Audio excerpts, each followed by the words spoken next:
Shalom, paix sur vous et sur vos maisons. Oh, praises be to the Most High, our power. Toute la gloire soit rendue au Tout-Puissant qui est notre pouvoir. Voilà, real quick, je reviens pour vous entretenir sur les 3 types de juifs dans la Bible.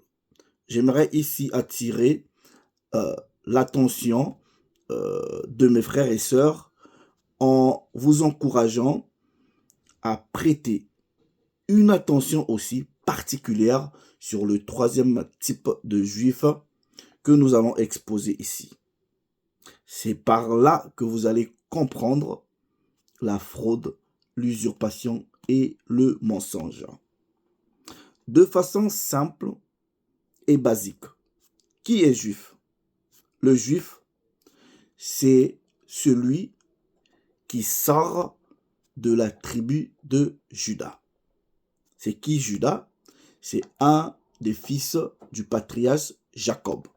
Donc vous devrez d'abord être un sémite du clan hébreu, ensuite fils de Jacob et de la tribu de Juda.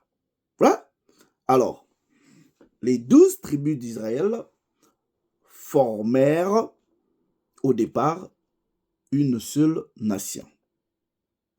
Ensuite, la nation d'Israël, entièrement parlant, va connaître ce qu'on appelle par le chiisme. Et je vous confère les livres des rois et les livres de chroniques. C'est écrit là-bas, à partir du chapitre 11 jusqu'au chapitre 17. Voilà, à cause du temps.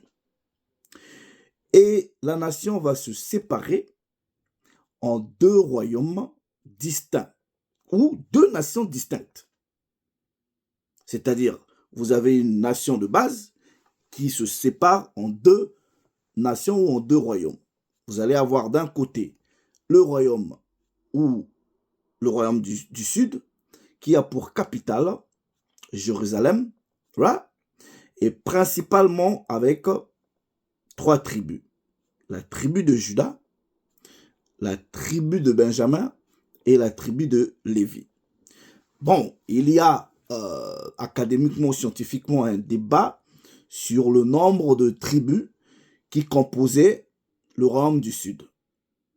Et de l'autre côté, nous avons le royaume du nord, aussi appelé par la maison d'Israël, ou aussi appelé par Éphraïm, ou la maison de Joseph. C'est aussi appelé, quand nous arrivons dans le Nouveau Testament, les incirconcis. C'est chez eux que Paul est parti. Ce sont des Israélites. Donc vous avez à gauche le royaume du sud, ou la maison de Juda, ou les circoncis. Right? Maintenant, regardez, vous partez dans Ézéchiel chapitre 37, du verset 16 au verset 17, on vous dit que Juda a ses associés. Et quand on parle des associés de Juda, on fait allusion à Lévi et Benjamin. Et vous avez Éphraïm, c'est-à-dire le royaume du nord ou la maison d'Israël à côté, c'est le reste des tribus. Right? Now, what you dis? Donc, quand la nation va connaître le chiisme, ceux du royaume du sud, c'est-à-dire Benjamin, Juda, Benjamin et Lévi, on va dire ça comme ça, vont aussi recevoir l'appellation d'être juifs. Mais ils ne le sont pas de par leur appartenance tribale. Ils vont devenir juifs de par leur appartenance au royaume du sud ou à la maison de Juda. Je vais le prouver bibliquement parlant. On va dans le livre de Esther, ok? Livre d'Esther, au chapitre 2, livre d'Esther au chapitre 2, là, on va lire à partir du verset 5. Regardez, il y avait dans Suse, la capitale, un juif, on vous dit un juif, nommé Mardoché. Qui est Mardoché? Il est fils de Jaïr, fils de Chinéi, fils de Kish, un homme de Benjamin, un benjamite. Mais donc, Mardoché de par son appartenance tribale, il est benjamite. Mais il dit, en tout cas, la Bible dit de lui d'être un juif. C'est la même chose quand nous prenons par exemple Paul de Tarse. Regardez ceci. Paul, dans Actes des Apôtres, watch this, Actes au chapitre 21, à partir du verset 39, Paul dit « Je suis juif », reprit Paul, de Tarse en Sicile, citoyen d'une ville qui n'a pas son importance. Donc il dit qu'il est juif. Mais par contre, quand vous prenez Romains chapitre 11, le premier verset, Paul, il vous décline réellement son identité. Il dit « Je suis moi-même israélite de la postérité d'Abraham, c'est-à-dire un sémite et un hébreu, et de la tribu de Benjamin. » Mais il se considère d'être juif. Il est juif par rapport à son appartenance à la maison de Juda ou au royaume du Sud. C'est comme ça. Now, regardez maintenant là où ça devient intéressant. Nous repartons dans le livre de Esther. On va vous parler de ce troisième type de juif. Esther chapitre 8. Prêtez attention, c'est là que ça devient intéressant. Esther chapitre 8, on va lire à partir du verset 16. Il n'y avait pour les Juifs que bonheur et joie, allégresse et gloire. Là, on cite dans le texte un premier type de Juif. Celui-là est le vrai. Regardez, verset 17. Dans chaque province et dans chaque ville, partout où arrivait l'ordre du roi et son édit, il y avait parmi les Juifs, celui-là encore c'est un vrai, ou ceux-là sont des vrais, de la joie et de l'allégresse, des festins et des fêtes. Regardez, et beaucoup des gens d'entre les peuples du pays, c'est-à-dire tous ces Babyloniens-là, beaucoup des gens d'entre les peuples du pays se firent juifs. Quand vous allez en hébreu, ce n'est pas les mêmes termes. Il y a les Yahoudin et les Yawat. Donc, celui qui se fait juif, je vais vous le montrer, watch this. Celui qui se fait juif, c'est ce terme-là. On va voir. Il est traduit, parce que c'est à la forme réflective. Vous avez le Iphaël verbe, Devenir juif, on vous dit, en fait, ou par fraude. Être judaïsé. Donc, en réalité, vous ne l'êtes pas. Et c'est très différent, de Yahoudine ou Yahoudi. Ça, c'est ceux qui descendent véritablement de la tribu de Juda.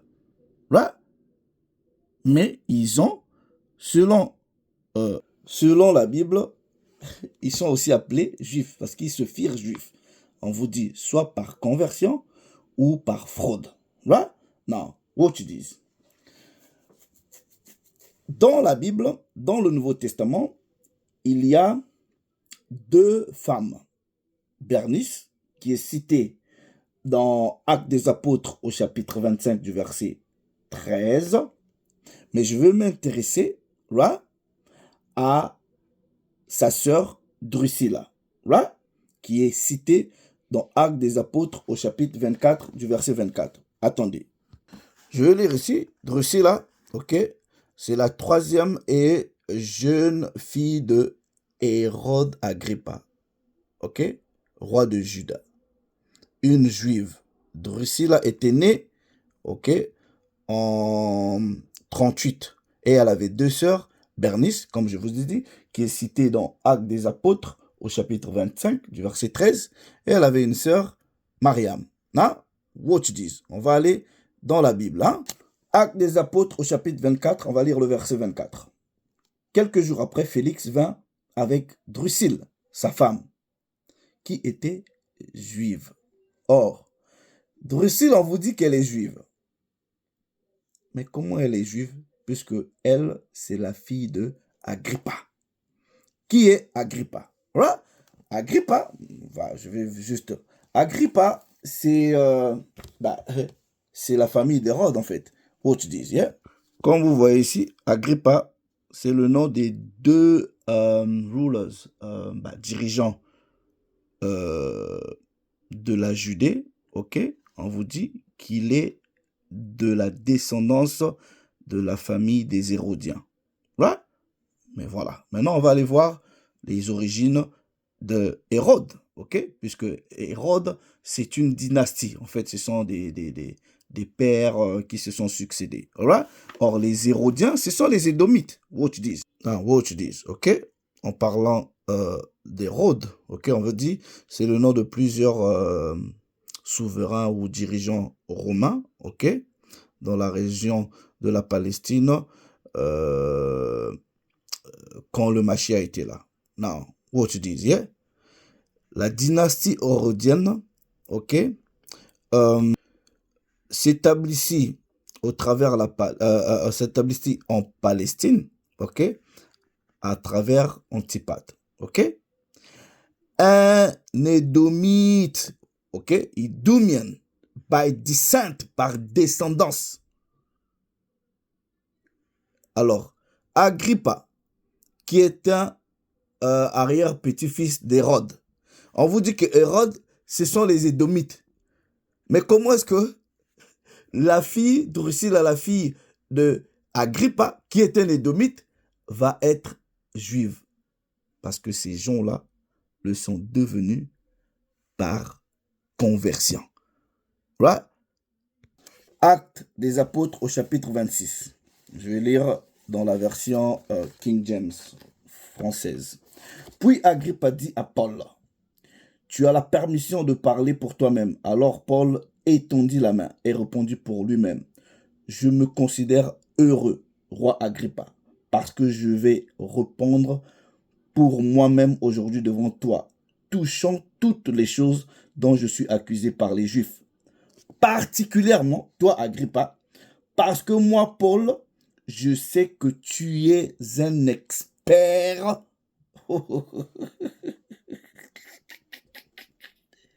de toutes les coutumes et les questions qui existent parmi les Juifs. Bon, dans les autres traditions, on vous dit parce que tu connais parfaitement. Alright? Mais le terme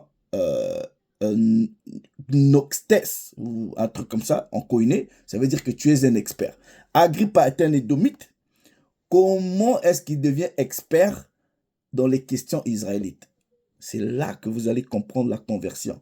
Ces gens-là ont étudié, ont usurpé l'identité véritable juive et ils se disent d'être juifs, mais ils ne le sont pas. Voilà pourquoi Apocalypse chapitre 3, verset 9 dit « Je connais ta pauvreté, ta tribulation, malgré que tu sois riche. Je connais aussi les calomnies de ceux qui se disent juifs, qui ne le sont pas, qui sont la synagogue de Satan. » C'est-à-dire ces blancs-là en Palestine. Ils n'ont rien à voir, absolument rien à voir avec les Israélites ancestraux. Voilà pourquoi vous ne les entendrez jamais dire qu'ils sont Israélites. Non, ils vous disent seulement qu'ils sont juifs. Parce que l'identité juive est plus ou moins volative ou fluide. Vous comprenez? Oui, l'Écriture reconnaît certaines personnes cette identité, mais ils le sont devenus soit par usurpation, ou soit par fraude, ou soit par conversion. Mais ils ne le sont pas naturellement ni biologiquement.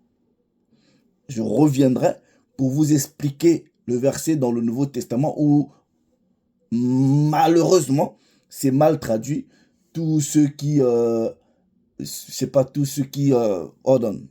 tous ceux qui descendent d'Israël ne sont pas Israël. On va vous expliquer ce verset-là, qui est mal traduit. On va l'expliquer dans son contexte biblique et par rapport à la langue. C'est pas ce que le verset dit. Right? Donc, à partir d'aujourd'hui, vous devrez savoir qui est véritablement juif. Il y a 3 types. Judas, le royaume du sud et les convertis, c'est-à-dire les fraudeurs. Shalom.